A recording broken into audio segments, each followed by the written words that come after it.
Matty, a good stoppage win. How pleased are you with that performance overall? I don't know. The beginning, it was a lot tougher fight than I expected. I didn't think he'd pick me off as much as he did, which made me have to change everything that I've ever been good at. So I had to start going forward, and I was getting caught a lot more than I thought I would have been.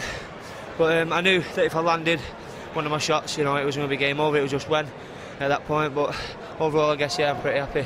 Why did you struggle early with Dawson's style? I've never had anyone taller than me, which made it awkward, and he was jabbing me. And for some reason, I couldn't find him to get past his jab, so I was getting caught, and I started getting frustrated and lunging in. Instead of, trying to beat him to the jab and beat him with the 1-2s. But once I started working down to the body, it started to come a little bit easier. And I knew when I was catching him down to the body, he was slowing down, and that's when I knew that my big shots were going to land. You're just 22 years of age. Does this show that you still got some way to go, something to learn? Yeah, I've still got a long way to go. I've had 10 fights. Like I say, I'm 22 years old. I've only, it's hard to get the sparring that I've needed. Yeah, I think a few more fights and I think I'll be ready. Definitely. Motor Ricky Hatton, how far away is Matty from a British title shot? He's a wonderful talent. He's got so much ability. The only thing I could probably say tonight, he's got so much class, and he had so much class over his opponent tonight, and he went to the trenches a little bit too soon, maybe too early on. But he's got lots of talent. He's a wonderful prospect. But I think keep him at the level where he's at, because he's improving, at a rapid rate. Keep him at the level where he's at. And the minute the boys from the gym, Pat, give us the nod, and it'll be a team effort, and then we'll move him along at the right time. But I'm dead happy with his progress. A great learning fight, live opponent he was in with there, and you need them fights. They're the best fights for you. They're the ones you learn from.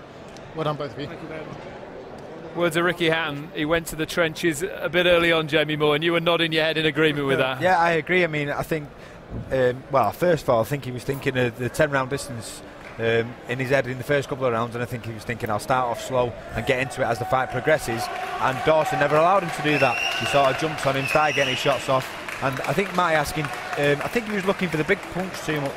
I think he was right. He needs to sort of go back to getting his boxing going a bit more, and then, the big punch will come. I think Ricky would make a good diplomat. Yeah, I think basically Ricky was saying... You're not ready for British title level. No, he's not. He made a hard job of what could have potentially been an easy one. He was lunging in because he couldn't deal with the jab. He didn't know how to draw the fight out of him. And Dawson was actually responding for what Askins did. And he made the job so easy for him until he got the time, until he's got the distance, and then started popping him with the heavy shots. But the corner of Askins was dead right, but it was just too much information at times. And so you just should have made it simple and sweet. Look, take your time, wait for that left hook. It's there, it's set up, let him jab, draw off it. Difficult when you're live on the telly. You want to impress, don't you? Of course you do. And to be fair to Askin, there's not many pros after 10 fights who are ready for a British title fight. They're few and far between. So I'd say he's got another 4 or 5 good learning fights to go, but he'll be ready. He'll get there.